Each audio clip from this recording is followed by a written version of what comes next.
Ulama teman-teman sekalian terbagi-bagi. Ada ulama tingkat yang paling luar biasa namanya ulama rabbaniyin. Ulama rabbaniyin adalah ulama-ulama yang memang sampai pada level seorang alim ulama yang sesuai dengan sabda Nabi SAW, al-ulama warahatul anbiya, ulama pewarisnya para nabi. Mereka orang-orang yang selalu berinteraksi sama kitabullah. Mereka kita temukan selalu berinteraksi dengan hadis-hadis Nabi SAW. Selalu kalau penyampaiannya qala Allah, qala Rasul, tidak pernah dari pendapatnya sendiri, dinukil Al-Quran dan Sunnah dari kisah para sahabat, dari para tabi'in. Dan ini yang banyak divonis di Indonesia dengan istilah Wahabi. Ini Wahabi nih. Apa itu Wahabi? Nggak ngerti. Pokoknya Wahabi suka kafirkan orang.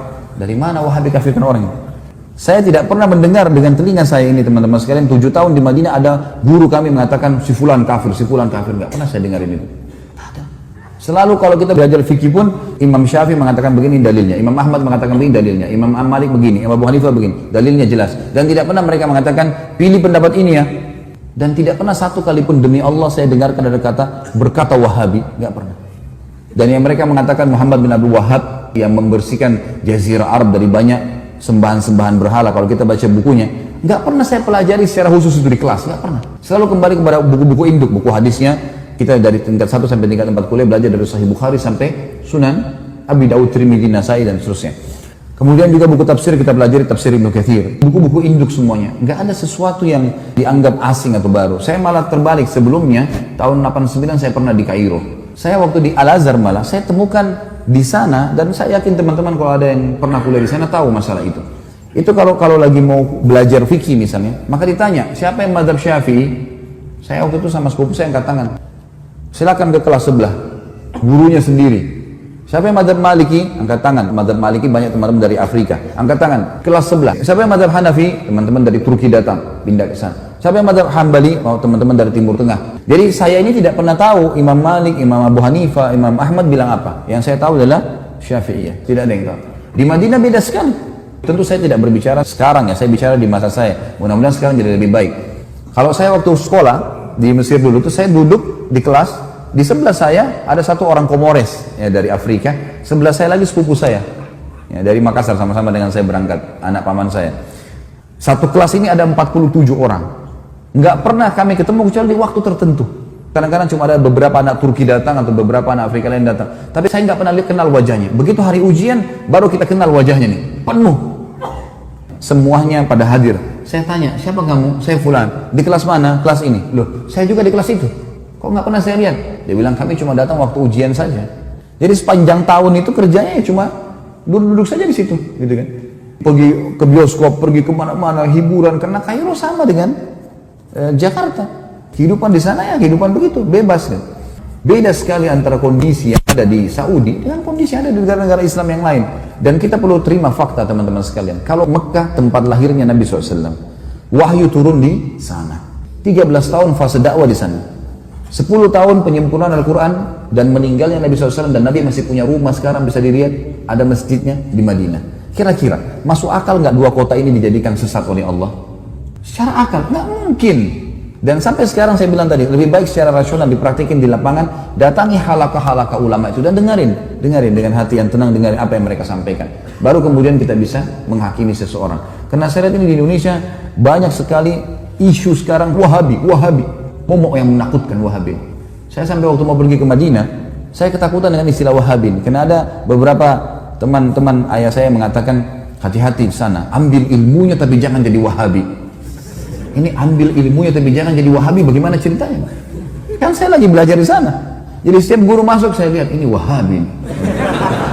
Apa yang dia mau sampaikan nih? Saya waktu itu ketakutan sendiri. Setelah 6 bulan saya belajar, saya lihat selalu guru datang, qala Allah, qala Rasul. Allah berfirman, Rasulullah bersabda, dinukil dari Ibnu Abbas, dari Ibnu Umar, dari ini, kisah semua yang berhubungan dengan para sahabat, para tabi'in, generasi emas, imam yang 4 yang terkenal madhabnya.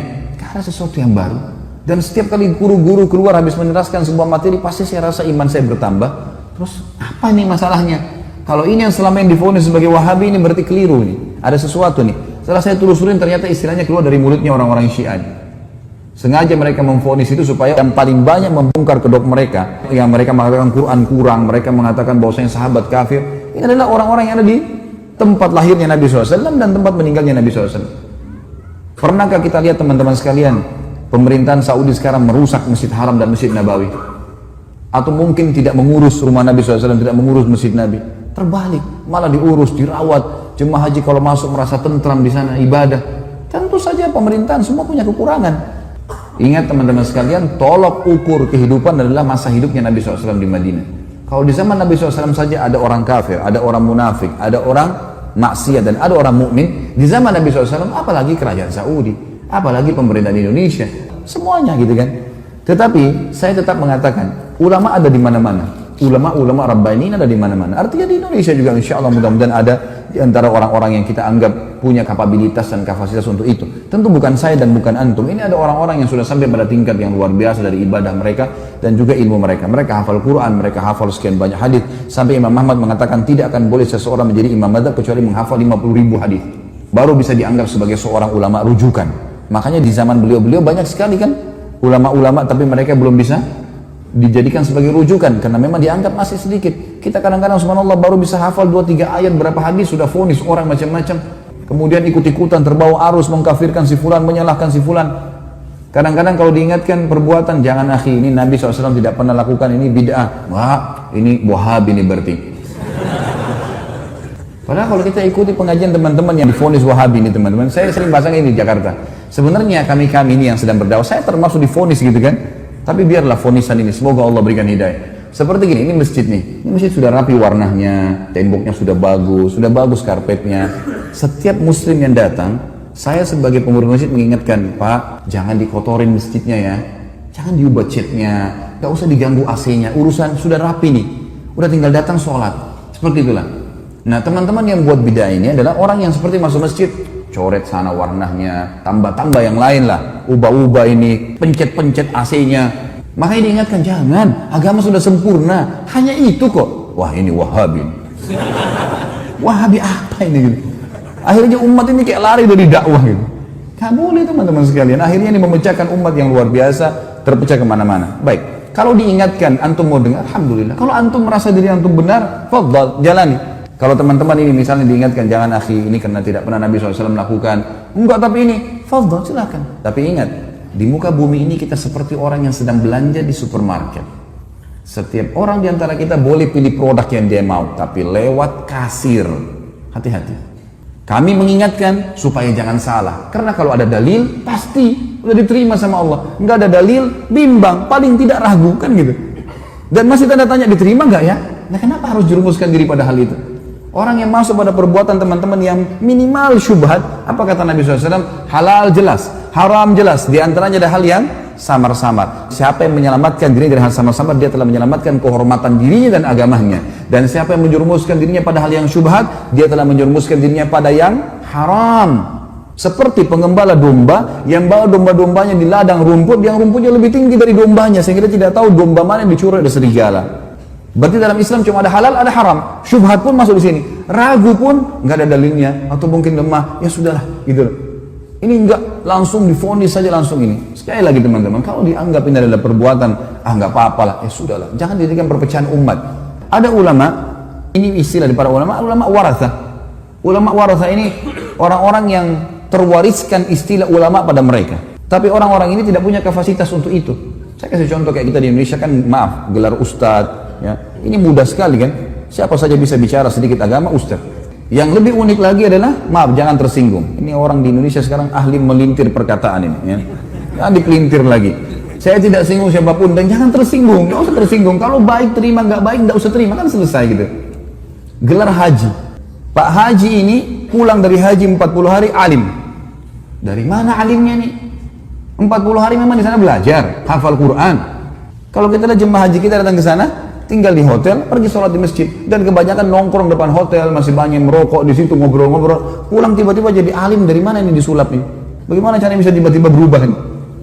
Dan kita vonis, oh ini berarti seorang alim. Yang banyak terjadi di Indonesia, dan ini kita sayangkan sekali. Kalau khatib tidak hadir, baik silakan Pak Haji gantikan. Tidak ada yang larang, asal dia punya kapasitas ilmu silakan. Tapi dia naik bicara. Banyak orang yang bisa terjadi fakta. Kemudian dia turun dari mimbar, dia tidak mau lagi mengatakan tidak tahu. Semua tahu. Dan yang jadi masalah pengikutnya fanatik, walaupun salah. Nah ini yang jadi hal yang luar biasa. Ini namanya ulama waratha. Ada orang kakeknya kiai, ayahnya kiai, anaknya jadi kiai otomatis. Dari mana ini otomatis? Ilmu itu harus dipelajari, nggak bisa. Ada yang ketiga, yang terakhir, ulama su. Dan ini Nabi SAW sebutkan, akan datang nanti satu zaman di mana umatku dipimpin oleh ulama su, ulama yang buruk. Kok ada ulama buruk, apa maksudnya? Kata Nabi SAW adalah ulama yang memanggil umat ini pada kesesatan. Mereka diberikan julukan ulama, tapi mereka ngajak orang-orang untuk berbuat hal-hal yang dikarang-karang sama dia, buat cara ibadah sendiri, nggak butuh dengan syariat. Gimana caranya nggak butuh syariat? Kita butuh Al-Quran dan Sunnah, panduan. Nabi SAW mengatakan, telah aku tinggalkan kepada kalian dua perkara, kalau kalian berpegang teguh padanya tidak akan pernah salah selamanya. Kitabullah wa sunnati. Ini yang perlu kita ketahui. Allahu a'lam.